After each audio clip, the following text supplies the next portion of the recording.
What are some expected behaviors when in social situations? So whenever I'm in social situations, I try to listen to people. I try to look in their direction and at their face. I know sometimes eye contact can be overwhelming, but I try to look in someone's direction.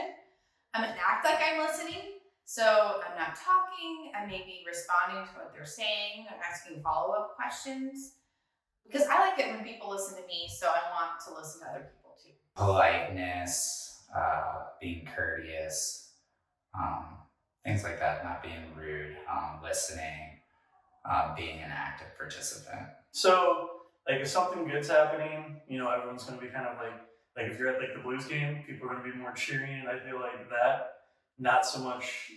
You're always not going to like curse in public settings. I feel like is a bad one. Also like body language and kind of like knowing what the appropriate voice of like what the appropriate level of your voice is. So like if you're at a Blues game, probably like cheering when the Blues score is going to be appropriate. Like yelling and heckling players or other fans is not appropriate. Especially like if we're facing the Chicago Blackhawks, you can't just make fun of the Blackhawks fan. That's not okay. Heckling them for being rooting for their team is not something that if you were at Chicago, you would not want them to do to you. You can have like friendly banter, but like there always is that difference of like what you can say to someone and what you can't. So we were actually just talking about that it can be challenging sometimes, especially if it's in a new situation, new environment, or even just with new people. Sometimes just not always knowing the right thing to say, especially if you don't know somebody as well. It can be nerve wracking at times to not want to say the wrong thing or you don't want to offend someone. So sometimes even just the words and the way that we're communicating and having some of those small talk conversations um, of recognizing those and thinking about what we're saying before we say it, especially as we're making new friendships or whatever that might be.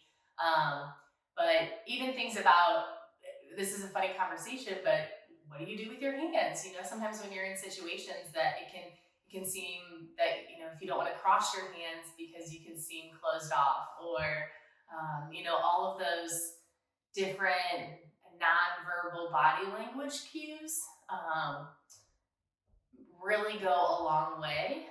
It seems like such a small detail, but so much of how you carry yourself and when you're talking to people in different social settings, that it's incredible how much that nonverbal body language really sets the tone and really your first impression and overall impression just by how you're interacting.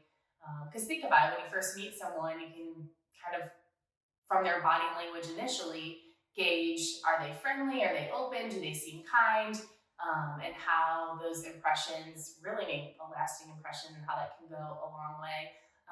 One of the things that really, for personally for me, that I always strive for is really looking at being polite, like looking at manners and etiquette. And, I always think that if you treat everybody with kindness and respect and you're polite in every situation, of how, even if you don't always know the exact thing to say, I feel like being polite and respectful and kind at least shows your intention, that you have good intentions, even if you slip up and you might not say or do the right thing.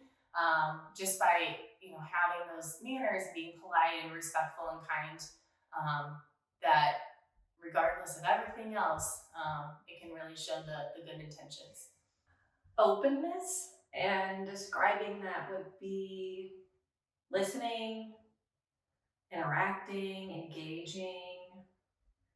I feel like those are the top biggest ones, because you have interacting and listening, but also giving the space to hear someone else speak too. I think in social situations, it's for me is kindness, awareness, making sure that you know your surroundings, where you're going, um, being polite, using your manners. I think those are the main ones when it comes to that. So some of those skills would be being being able to communicate your wants and needs, having an idea and being aware of your surroundings. And I would also have to say another important one would be just being able to display your emotions in an appropriate way.